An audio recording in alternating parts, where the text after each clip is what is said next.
हमारा पूरा विश्वास है आई काली मैया के गीत है आई के इंसान के जीवन में बहुत तरह के कष्ट है सब तरह के कष्ट है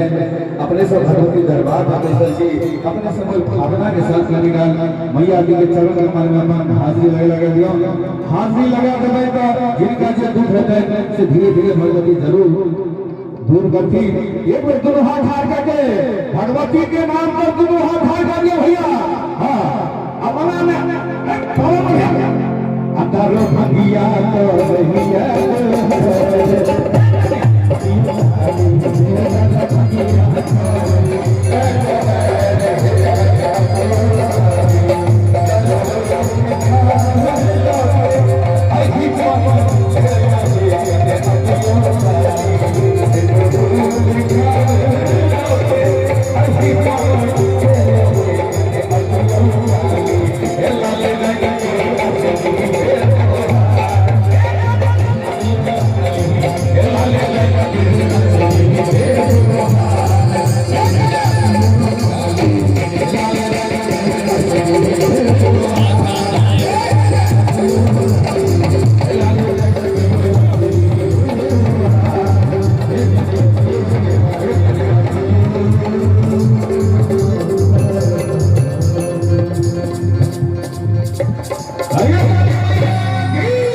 Oh